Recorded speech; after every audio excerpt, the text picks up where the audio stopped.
சர்ப்பம் ஒரு கிறிஸ்தவனை ஈஸியா எப்படி அட்டாக் பண்ணும், ஒரு கிறிஸ்தவன் எப்படி அதுக்கு வழி கொடுக்கறாங்க சொல்லுவாங்க. ஒரு காலத்துல பிரதர் மணிக்கணக்கில் நான் ஜெபம் பண்ணிட்டு இருந்தேன், அவ்வளவு அக்னியா இருந்தேன். சரி என்னாச்சு? இப்போ சர்ப்பத்துடைய பிரச்சனை, இப்ப நானே பேய் பிடிச்சு ஆடுறேன் பிரதர் அப்படின்னு வாங்க. ஒரு அம்மா அப்படிதான் ஏதோ ஒரு பிஎம் சபையில இருந்து வந்தாங்க, வெள்ளை புடவை கட்டிட்டு தான் வந்தாங்க. ஒரு கூட்டத்துல இன்னொருத்தவங்களுக்காக ஜெபிக்க வந்தாங்க. இன்னொருத்தவங்களுக்கு நான் ஜெபிச்சிட்டு இருக்கேன், அந்த அம்மா பேய் பிடிச்சி ஆட வச்சு. அதுக்குள்ள என்னை விட்டுற, நான் 25 வருஷமா இருக்கிறேன்னு சொன்னிச்சு.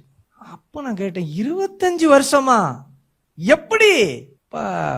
அவங்க சபையில இருந்து கொஞ்சம் பேர் வந்திருந்தாங்க. ஐயோ இந்த அம்மாவா, ஐயோ இந்த அம்மா எங்களுடைய சபையில ஒரு பெரிய மூப்பர் அம்மா வச்சு பாஸ்டர் நிறைய ஜெபிக்க சொல்லுவாரு, இந்த அம்மா இங்க பேய் ஆடிட்டு இருக்கே.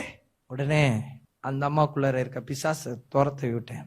அந்த பிசாசு சொன்னிச்சு, இந்த அம்மா ஜெபிக்கும் பொழுது ஓவரா பெருமைப்படுவாங்களாம். பரிசுத்தாவியானவர் என்கிட்ட பேசிட்டு இருக்கிறார். இப்படி நிறைய அந்நிய பாஷை பேசி என்னென்னமோ ஓவர் பெருமை.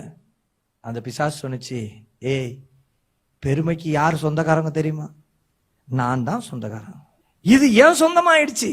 பெருமைப்பட்டு இந்த அம்மா நான் பார்க்கும் பொழுது என்னடா அது, என் சொந்த குணாதிசயம் இந்த அம்மாக்குள்ளார பெருகி இருக்குது, அப்ப இது ஏன் சொந்தமோ அப்படின்னு சொல்லி நான் இந்த அம்மாவை பிடிச்சிட்டேன். 25 வருஷமா இந்த அம்மாக்குள்ளார நான் தான் இருக்கேன், நான் லூசிஃபர் அப்படின்ச்சு.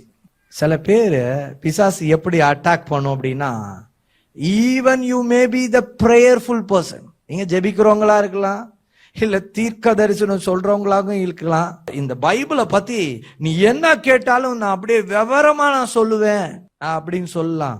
ஆவிக்குரிய பெருமை அது ஒரு வலு சர்ப்பத்தின் வித்து. ஆமா, வலு சர்ப்பம் வந்துரும், உள்ளார வந்துரும். இந்த ஆவிக்குரிய பெருமை மாத்திரம் யார்கிட்டயுமே இருந்துடக்கூடாது.